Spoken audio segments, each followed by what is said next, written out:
Livro O Espírito Santo e seus Dons, de Kenneth Hagin. Capítulo 12. O Dom da Palavra do Conhecimento. Parte 2. A manifestação do Espírito é concedida a cada um visando a um fim proveitoso, porque a um é dada mediante o Espírito a palavra da sabedoria, e a outro, segundo o mesmo Espírito, a palavra do conhecimento. A outro, no mesmo Espírito, fé, e a outro, no mesmo Espírito, dons de curar. A outro, operações de milagres. A outro, profecia. A outro, discernimento de espíritos. A um, variedade de línguas, e a outro, capacidade para interpretá-las. Mas um só e o mesmo Espírito realiza todas estas coisas, distribuindo-as como lhe apraz, a cada um individualmente. 1 Coríntios 12, do 7 ao 11. A primeira epístola aos Coríntios não é uma carta escrita a uma só pessoa. É uma carta escrita à totalidade da igreja em Corinto, bem como a igreja ao corpo de Cristo dos nossos dias. Alguns têm pensado que esses versículos se aplicam a um indivíduo, mas Paulo estava falando à igreja inteira que ela devia desejar dons espirituais, porque quando um grupo inteiro de crentes os deseja, o Espírito Santo distribuirá os dons do Espírito a cada um individualmente como lhe apraz. 1 Coríntios 12, 11. Paulo infere aqui que não é cada indivíduo que terá todos esses dons operando através dele, pois o apóstolo diz: porque a um, não a todos, é dado mediante o Espírito a palavra da sabedoria, e a outro a palavra do conhecimento. 1 Coríntios 12, 8. Algumas pessoas têm tirado esse versículo fora do seu contexto e imaginam que a Bíblia estava mandando cada indivíduo desejar todos esses dons, ao passo que na realidade Paulo estava mandando a igreja como grupo ou corpo desejá-los. Muitas pessoas com falta de entendimento procuram operar um dom do Espírito por conta própria, sem a unção do Espírito de Deus. É possível que um dom do Espírito tenha se manifestado na sua vida em determinada ocasião e que pensam: agora possuo aquele dom e posso operá-lo sempre quando quero. Se porém as pessoas procuram fazer assim, invariavelmente colocarão em apuros, porque estarão abrindo a porta para o logro satânico e para um espírito errado. Os dons do Espírito Santo operam conforme o Espírito Santo quer e não conforme nós queremos. 1 Coríntios 12, 11. Quando você se aparta da palavra, então Satanás procurará atender você, até mesmo com manifestações sobrenaturais. Lembre-se, o Espírito Santo opera de conformidade com a palavra de Deus, e a palavra diz que seus dons operam conforme Ele quer. Se a totalidade de um grupo local de crentes desejar os dons do Espírito, o Espírito Santo distribuirá a cada um individualmente como lhe apraz, não como eu quero nem como você quer, mas conforme o Espírito Santo quer. A palavra do conhecimento, manifestada de modos diferentes. Os dons do Espírito não são manifestados exclusivamente numa assembleia pública, porém, conforme mencionei anteriormente, a palavra do conhecimento às vezes se manifestará através de uma visão, de um sonho, de uma mensagem de um anjo ou do dom da profecia. A palavra do conhecimento pode também ser manifestada através da interpretação de línguas. Mesmo assim, a interpretação de línguas não é usualmente o meio através do qual a palavra do conhecimento se manifesta nas assembleias públicas, a não ser talvez mediante o dom ministerial da variedade de línguas. 1 Coríntios 12, 28. A razão disso é que o dom ministerial da variedade de línguas está mais estreitamente relacionado com o cargo do profeta. O ministério do profeta manifestará de modo mais consistente os dons de revelação. A interpretação de línguas na igreja local é usualmente equivalente à profecia simples, para edificação, exortação e consolo, e não contém revelação. A palavra do conhecimento no Antigo Testamento. Manifestações sobrenaturais da palavra do conhecimento estão no Antigo Testamento e não somente no Novo Testamento. Na realidade, todos os dons do Espírito estavam em operação no Antigo Testamento, menos as línguas e a interpretação das línguas. Trataremos da razão da não inclusão destes dois dons ao estudá-los num capítulo posterior. Achamos todos os demais dons do Espírito: a palavra da sabedoria, a palavra do conhecimento, a fé especial, dons de curar, a operação de milagres, a profecia, o discernimento de espíritos, manifestados no Antigo Testamento. Esses dons do Espírito foram manifestados no Novo Testamento, primeiramente no ministério de Jesus. Posteriormente, após o dia de Pentecoste, os dons do Espírito Santo, juntamente com os de língua e de interpretação de línguas, começaram a ser manifestados através dos crentes cheios do Espírito Santo. Examinemos o dom da palavra do conhecimento e como era manifestado no Antigo Testamento. A palavra do conhecimento a Samuel quanto às jumentas de Saul. Vemos no Antigo Testamento como o dom da palavra do conhecimento foi usado para ajudar a recuperar bens extraviados. Quando Saul estava viajando à procura das jumentas de seu pai, que ou se desgarrara ou fora furtadas, alguém lhe disse: "Por que não consulta Samuel? Ele saberia onde estão." 1 Samuel 9, 3, 5, 6, 15, 16, 19 e 20. Extraviaram-se as jumentas de Quis, pai de Saul. Disse Quis a Saul, seu filho: "Toma agora contigo um dos moços, dispõe-te e vai procurar as jumentas." Vindo eles então à terra de Zuf, Saul disse para o seu moço que com ele ia: "Vem e voltemos. Não suceda que meu pai deixe de preocupar-se com as jumentas e se aflija por causa de nós." Porém ele lhe disse: "Nesta cidade há um homem de Deus, e é muito estimado. Tudo quanto ele diz sucede. Vamos-nos agora lá, mostrar-nos-á porventura o caminho que devemos seguir." Ora, o Senhor, um dia antes de Saul chegar, o revelara a Samuel, dizendo: "Amanhã, nestas horas, te enviarei um homem da terra de Benjamim, o qual ungirás por príncipe sobre o meu povo de Israel, e ele livrará o meu povo da mão dos filisteus, porque atentei para o meu povo, pois o seu clamor chegou até mim." Samuel respondeu a Saul e disse: "Eu sou o vidente. Sobe diante de mim ao alto, comereis hoje comigo. Pela manhã te despedirei, e tudo quanto está no meu coração o declararei. Quanto às jumentas que há 3 dias se te perderam, não se preocupe o teu coração com elas, porque já se encontraram.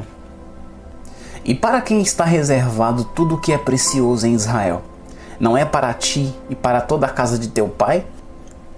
É claro que Samuel sabia apenas aquilo que Deus lhe revelara, pois se Samuel soubesse tudo, ele seria onisciente. Samuel tinha uma palavra do conhecimento para Saul. Disse a Saul: "Acharam-se as jumentas que fostes procurar, e eis que teu pai já não pensa no caso delas e se aflige por causa de vós, dizendo: que farei eu por meu filho?" 1 Samuel 10, 2. A palavra do conhecimento a Samuel no tocante a Saul. A palavra do conhecimento também operou no Antigo Testamento para descobrir onde certo homem estava escondido. Embora Samuel já tivesse ungido Saul para ser rei sobre Israel, quando veio a hora de revelá-lo como rei, Saul escondeu-se entre a bagagem. 1 Samuel 10, 22. Quando os israelitas não conseguiram achá-lo, inquiriram ao Senhor ao invés de enviar muita gente para procurá-lo. Muitas vezes é a maneira mais rápida de achar uma resposta. Os israelitas sabiam que o Senhor sabia onde estava Saul, e o Senhor contou-lhes exatamente onde Saul estava. Quando olharam onde o Senhor lhes mandara olhar, acharam Saul. Tratava-se da operação da palavra do conhecimento. Lembre-se, a palavra do conhecimento revela certos fatos na mente de Deus. A palavra do conhecimento manifestada para localizar uma filha perdida. Antes de considerarmos outros exemplos de operação da palavra do conhecimento no Antigo Testamento, quero oferecer-lhe um exemplo atual de como Deus usa a palavra do conhecimento para localizar uma pessoa perdida. É bíblico, conforme já vimos nos exemplos de Samuel localizando as jumentas de Saul, bem como o próprio Saul quando este estava escondido. Quando estava ensinando sobre o assunto dos dons do Espírito numa igreja em 1943, um casal me perguntou se o Senhor poderia mostrar-lhes como achar sua filha perdida. Essa filha, aos 16 anos de idade, envolvera-se com uma quadrilha e quando ela desapareceu, a polícia achava que a quadrilha a tinha assassinado. 22 anos se passaram desde então, e entre mentes a mãe e o pai dela, bem como os irmãos e irmãs, tinham recebido a salvação e a plenitude do Espírito Santo. Todos os familiares, menos a mãe, tinham considerado que a moça morrera. A mãe continuava dizendo que algo por dentro dela lhe contava que a moça ainda vivia. Depois de eu ter ensinado a respeito do dom da palavra do conhecimento, o casal me perguntou: Deus não sabe onde nossa filha está e se ela ainda vive? Seria possível orarmos a respeito? Falei: certamente. E enquanto oravam a respeito, certo dia na igreja, uma das mulheres aí presente teve uma visão. Viu uma mulher agora com 38 anos de idade num apartamento de subsolo com 2 crianças, um menino e uma menina. Viu a mulher acorrentada e mantida presa naquele apartamento. Depois, na visão, viu uma carta chegar e viu o pai da moça ir ao correio receber a carta. Posteriormente, aquela mulher crente contou ao casal a respeito da visão e disse que dentro de 30 dias receberia uma carta informando que a filha deles estava com vida. No fim dos 30 dias, o pai foi ao correio e recebeu uma carta da sua filha que há 22 anos se perdera e era dada como morta. Estava em Houston, Texas. A carta começou: Queridos mãe e pai, não sei se vocês ainda vivem ou não. Caso positivo e vocês me escreverem, irei visitá-los.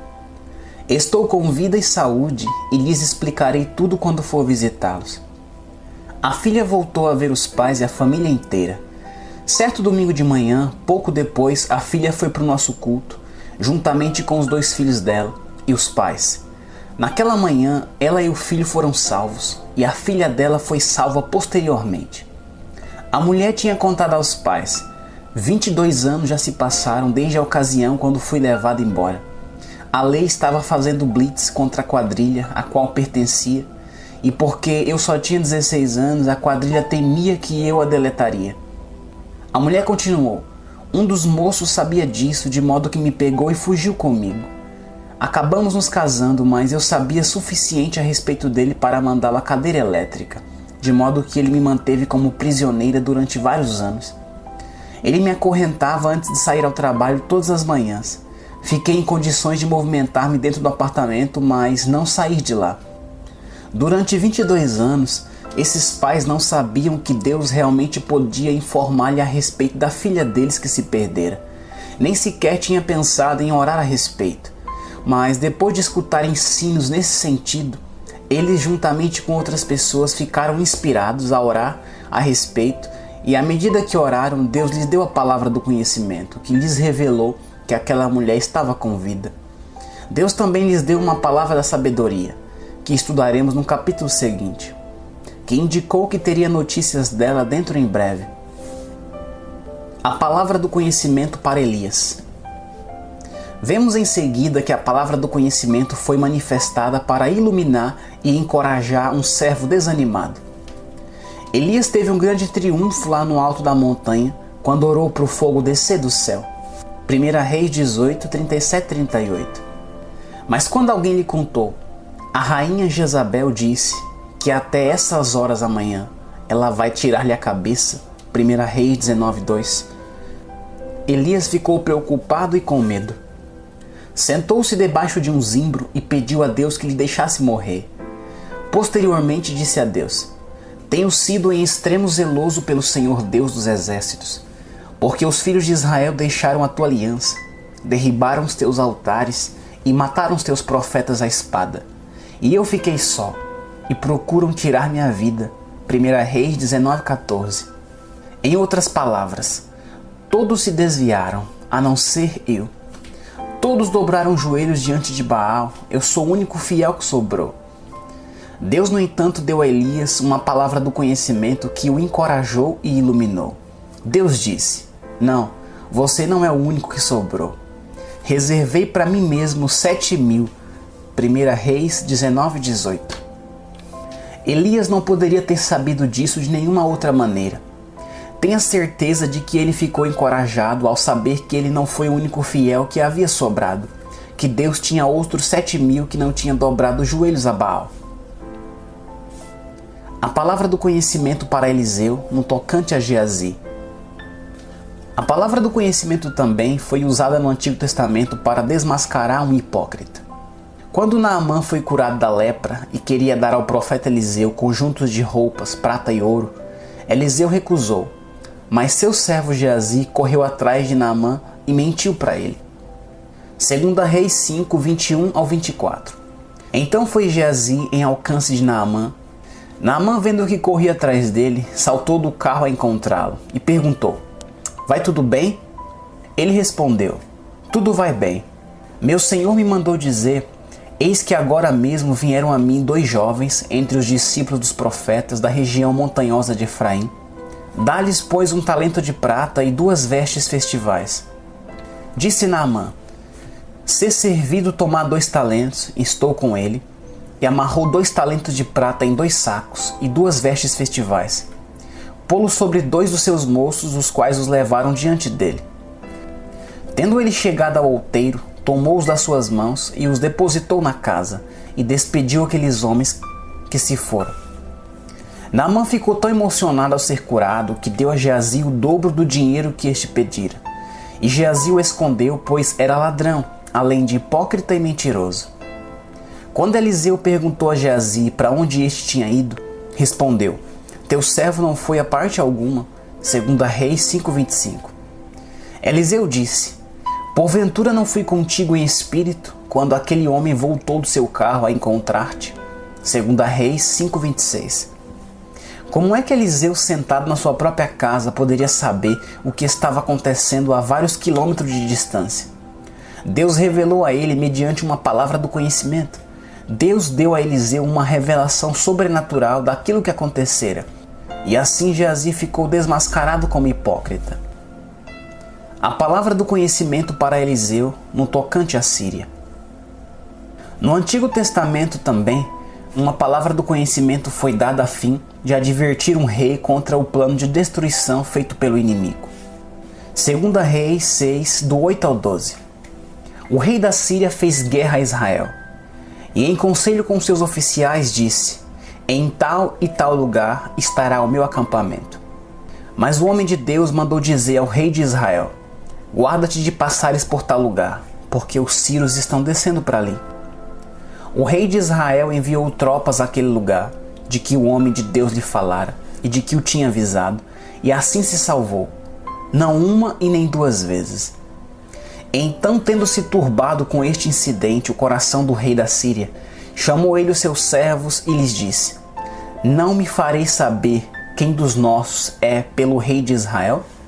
Respondeu um dos seus servos: "Ninguém, ó rei, meu senhor.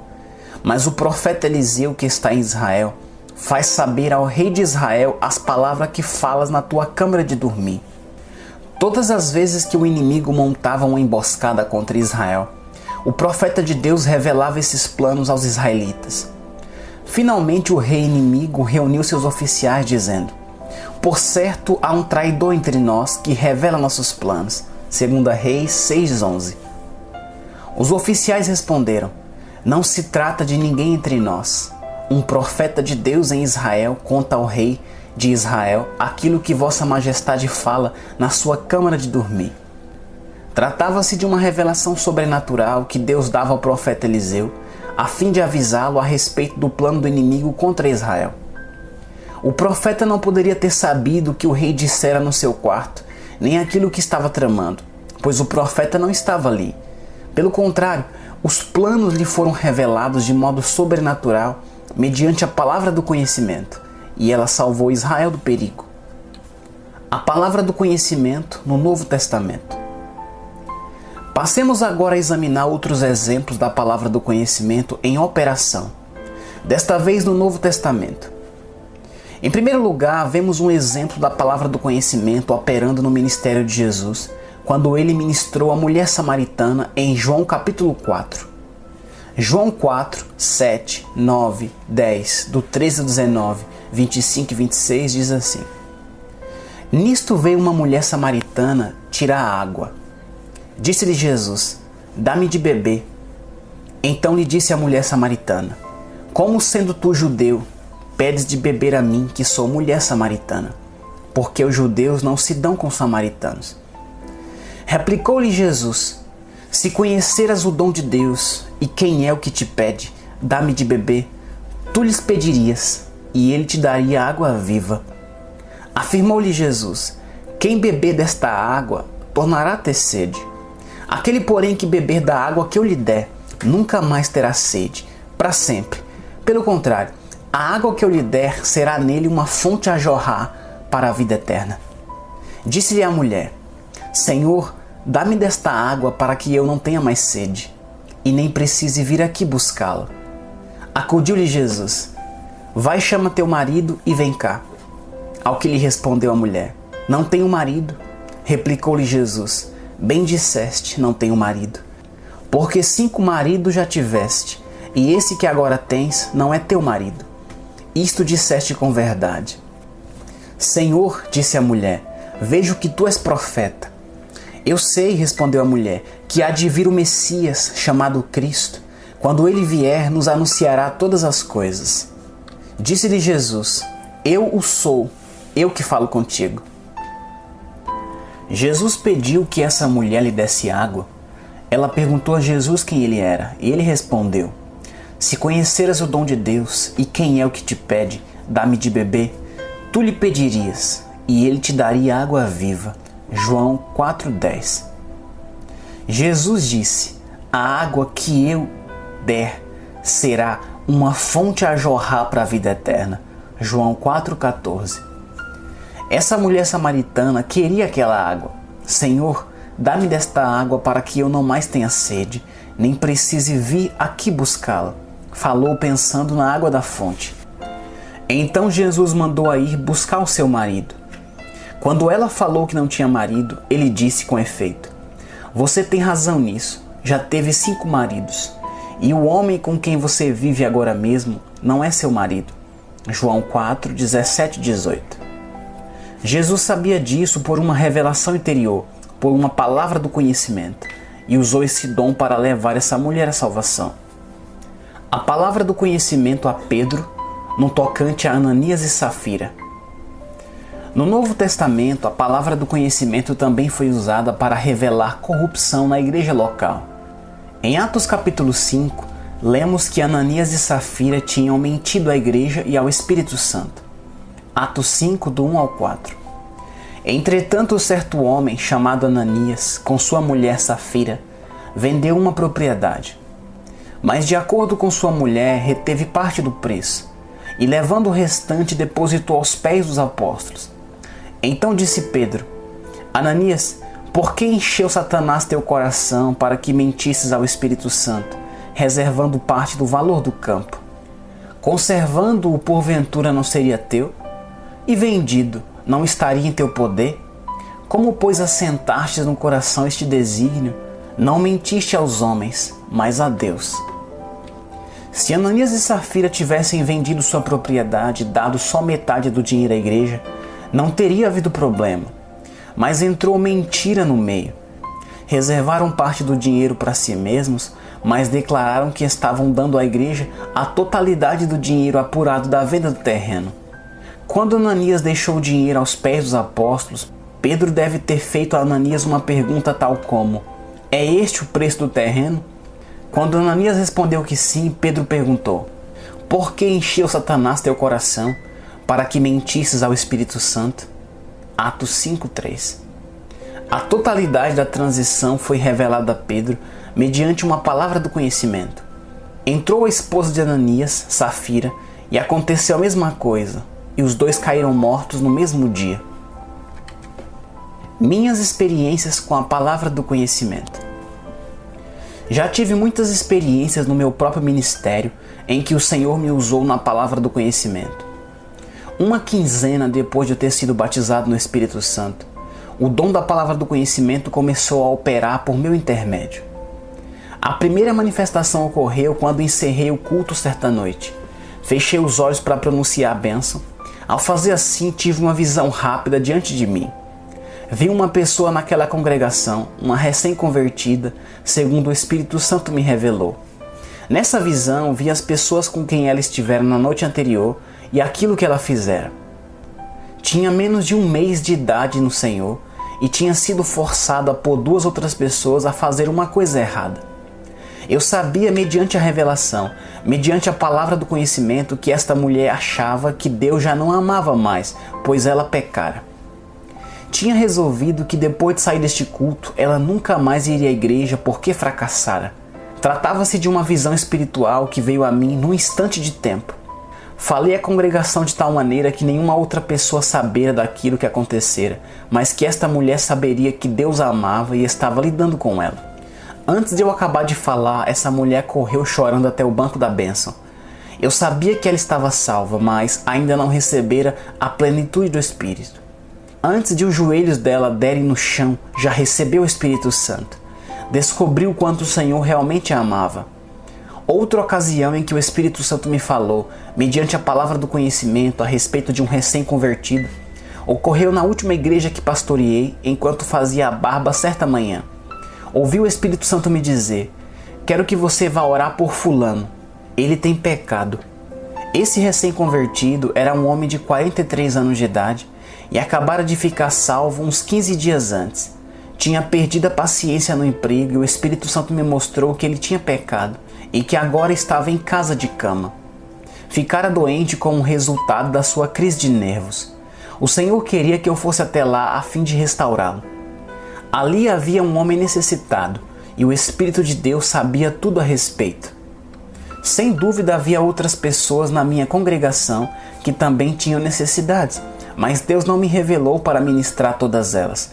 Ele me enviou para ministrar a este homem e realmente conseguimos a restauração dele. Há muitos anos eu ministrava numa igreja em Lubbock, Texas. O Espírito de Deus atuou em mim no momento em que minha mensagem terminou. De repente vi-me falando com um homem bastante grande, a quem nunca vira antes. Você, em pé, lá nos fundos, perto do corredor. Entre no corredor. Este homem era bem alto e usava botas de vaqueiro que o deixava mais alto ainda. Estava no lugar mais afastado da igreja que podia achar. Sem questionar nem hesitar, colocou-se no corredor. Escutei a mim mesmo dizendo a ele: antes de você vir à igreja nesta noite, você disse à sua esposa. E comecei a contar-lhe exatamente o que dissera a ela. Ele não tinha desejado vir à igreja. Antes de eu acabar de falar, ele começou a chorar e a soluçar. Deus revelara os segredos do seu coração mediante a palavra do conhecimento. Esse homem correu até a frente e colocou-se no banco da bênção. Ele nunca na sua vida fora salvo. A esposa dele era salva, mas ele brigava com ela a respeito da salvação e das coisas de Deus. À medida que os segredos do seu coração foram manifestados, porém, ele se arrependeu e nasceu de novo. Eu não poderia ter sabido o que ele falara com a sua esposa imediatamente antes de vir à igreja, a não ser pelo Espírito de Deus. Deus usou aquela manifestação sobrenatural do Espírito para levar a si mesmo aquele homem. Lembro-me que quando eu estava pastoreando nossa última igreja, minha esposa e eu acolhemos nossa sobrinha, de 15 anos de idade, na nossa casa a fim de ajudá-la. O lar da minha irmã tinha sido desfeito pelo divórcio e ela tinha que sair para trabalhar a fim de sustentar a casa sozinha. Os 5 filhos tinham sido deixados por conta própria por períodos demasiadamente longos e, como resultado, a filha de 15 anos arrumara más companhias. Precisei da licença do juiz para obter a custódia sobre ela, porque ela se envolvera com uma quadrilha e estava a ponto de arrumar encrenca na polícia. Minha sobrinha não era crente e era teimosa e recalcitrante. Quando, por exemplo, orávamos e líamos a Bíblia todas as manhãs com nossos filhos antes de irem à escola, ela simplesmente ficava parada na porta olhando. Não procurei obrigá-la a fazer nada, simplesmente a deixava ficar em pé ali, se fosse assim a vontade dela. Depois de algum tempo, ela se assentava quando orávamos e, ainda mais tarde, começou até mesmo a ajoelhar-se e a participar conosco quando orávamos. Determinamos certas regras para ela obedecer. Por exemplo, ela podia namorar somente nos fins de semana e sempre devia nos contar para onde ia. Falei a ela: vou confiar em você, mas no momento em que você trair minha confiança, esses privilégios se acabarão. Na escola, ela estava tendo aulas de ciências domésticas e certa vez a classe a qual pertencia recebeu como tarefa escolar preparar uma refeição para a diretoria inteira da escola. Certa terça-feira, à tardezinha, ela falou: "Temos que nos reunir na casa de uma colega hoje à noite, a fim de debatermos como vamos preparar as coisas e enfeitar o salão." Eu sabia no meu espírito que parte daquilo que ela dizia era certa e parte não era verdade. Falei: "Está bem, mas você precisa chegar em casa às 22 horas. Além disso, não venha de carro com algum moço para ficar sentado ali no carro na frente da casa pastoral. A sala está aberta e você pode entrar e conversar com ele ali, mas não fique lá fora no carro." Às 10 horas naquela noite, ela ainda não estava em casa. Fui para a cama e estava ali deitado, de olhos fechados, meditando, quando tive de repente uma visão. Vi minha sobrinha na casa de sua colega. Vi-a dançando com outros adolescentes, estava até mesmo ensinando alguns novos passos de baile. Depois, cerca das 23 horas, minha sobrinha e um moço chegaram de carro e pararam na frente da casa. Minha sobrinha ficou sentada lá no carro até as 23h30, antes de finalmente entrar. Não comentei nada com ela naquela noite, nem sequer mencionei o caso na manhã seguinte. Quando tomamos café, nada falei a respeito a não ser na sexta-feira, quando ela disse: "Vou para a venda com um jovem para tomarmos alguma coisa." "Não", respondi. "Você não vai para nenhum lugar. Você está confinada à casa durante 30 dias. Você não vai sair para nada, a não ser para a escola e a igreja." "Então gostaria de saber o porquê", ela retorquiu.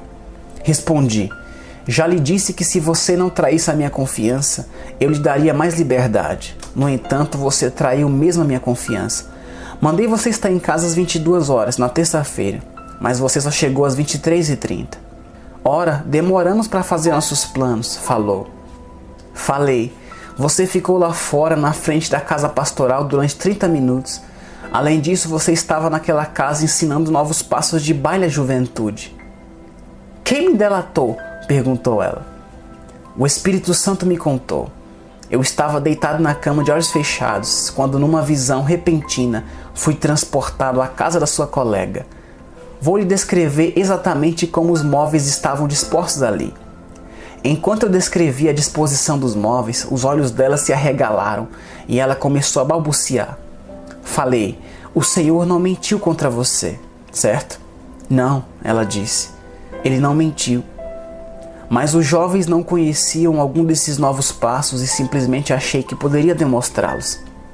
Falei: "Mas você traiu a minha confiança, de modo que nos próximos 30 dias você não irá para lugar nenhum a não ser para a escola e para a igreja."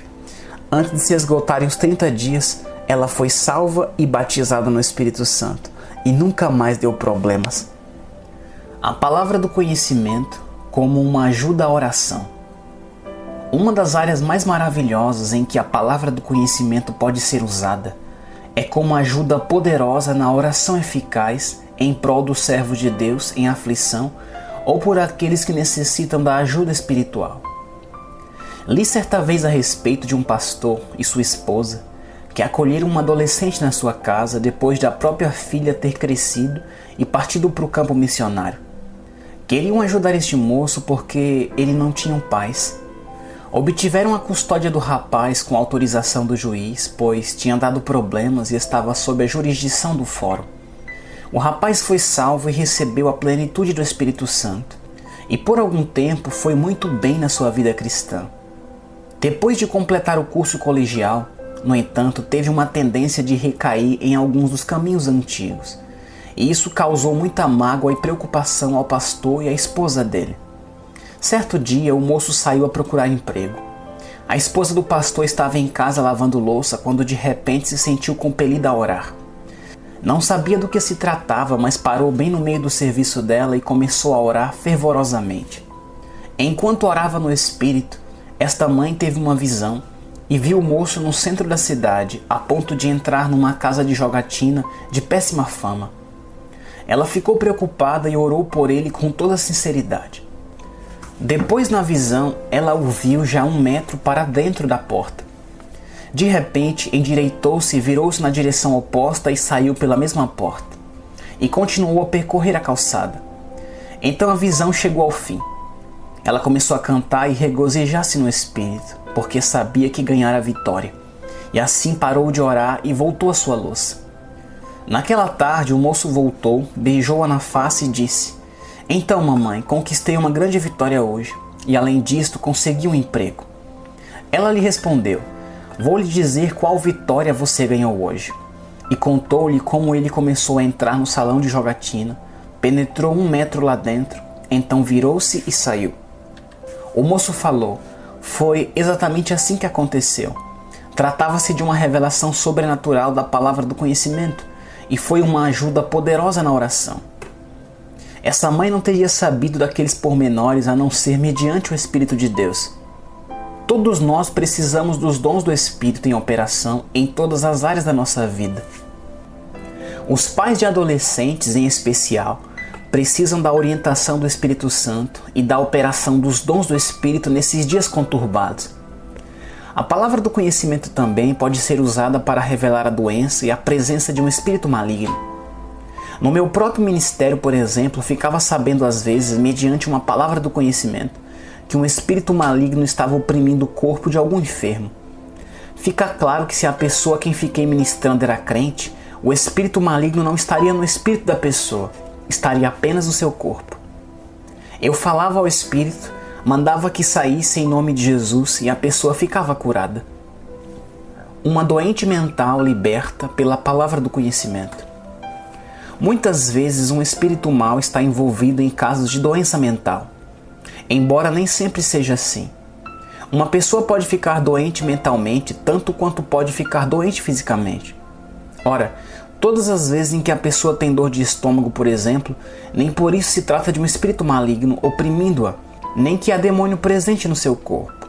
Pode haver um bom número de razões naturais porque uma doença física específica existe. Mas por outro lado, um espírito maligno pode estar presente também, aumentando a doença ou enfermidade. O mesmo se pode dizer a respeito da doença mental. A primeira experiência que já tive nesses assuntos surgiu quando minha esposa e eu estávamos pastoreando uma igreja em Texas. Certa senhora trouxe a irmã dela para casa, tirando férias do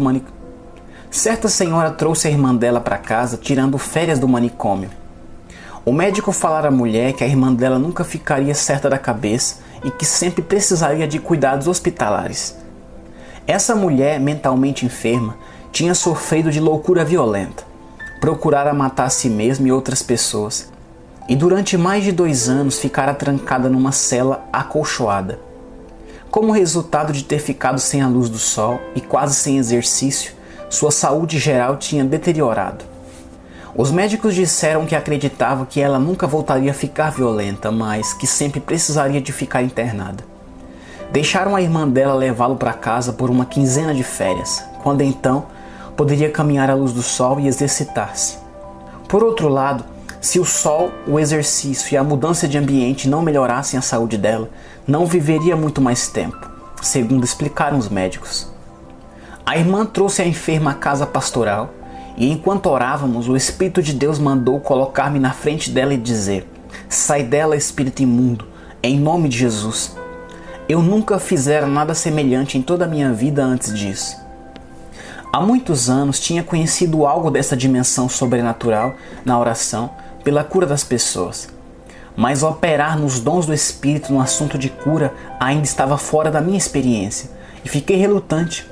Queria ter certeza de que o Senhor estava falando comigo, mas sentia que Ele estava falando comigo mesmo. Depois de me deixar persuadir, coloquei-me na frente da mulher e falei: "Sai dela, espírito imundo, em nome de Jesus." Veja bem, foi-me revelado que o problema dela foi causado por um espírito imundo. Essa revelação veio mediante uma palavra do conhecimento, não pelo discernimento dos espíritos, porque não vi nenhum espírito. Estudaremos o dom de discernimento do Espírito no capítulo 14. O Espírito Santo realmente me deu, porém, conhecimento da presença de um espírito maligno provocando a loucura. Não importa a maneira pela qual a presença de um espírito imundo numa pessoa venha a ser revelada, sempre é necessária a fé para lidar com esse espírito e muitas vezes o dom da fé estará em operação. Quando, por exemplo, falei: "Sai dela, espírito imundo, em nome de Jesus", não houve manifestação visível. Pelo que consegui ver, não houve mudança na aparência da mulher, nem no seu comportamento. Seus olhos não pareciam diferentes e ela não passou por nenhuma mudança perceptível. Eu sabia, porém, que a ordem da fé tinha sido pronunciada e que a mulher fora liberta. 48 horas mais tarde, a irmã daquela mulher telefonou dizendo: "Irmão Hagin, ore, minha irmã está sofrendo uma crise terrível com aquela que ela teve originalmente quando ficou demente." Aquela notícia não me perturbou nem um pouco, porque havia dentro de mim uma fé, ou conhecimento sobrenatural, que me mantinha firme, e que era mais forte do que a minha capacidade natural. Era mais do que a fé comum, era o dom da fé em operação. Estudaremos o dom da fé no capítulo 15. Com toda a calma falei a ela: "Não se preocupe. Falei a palavra da fé e tem que dar resultado. O diabo sabe que ele precisa ir embora." Você já leu na Bíblia onde Jesus mandou o espírito maligno sair da pessoa e às vezes antes dele sair, esse espírito derrubava a pessoa e agitava? Marcos 1,26. O diabo sabe que ele está obrigado a partir. Ao findar aquela crise, o diabo terá saído na sua irmã e nunca mais sofrerá outra crise. Ela vai ficar boa. Dito e feito. Depois de passar aquela crise, a mente daquela mulher ficou lúcida. Tinha que levá-la de volta ao manicômio porque ela ainda constava como internada. Mas o psiquiatra a examinou e lhe deu alta. Ele a declarou sã. Isto faz muitos anos. E tivemos notícias posteriores de que ela continuava passando bem. Foi uma manifestação da palavra do conhecimento e do dom da fé operando juntos para libertarem essa mulher. Lembre-se, a revelação que a palavra do conhecimento traz nunca está no tempo futuro. Está no tempo presente ou passado. A palavra da sabedoria, por outro lado, revela planos e propósitos a respeito do futuro. Mediante a manifestação do dom da palavra do conhecimento, a igreja pode ser purificada. Os aflitos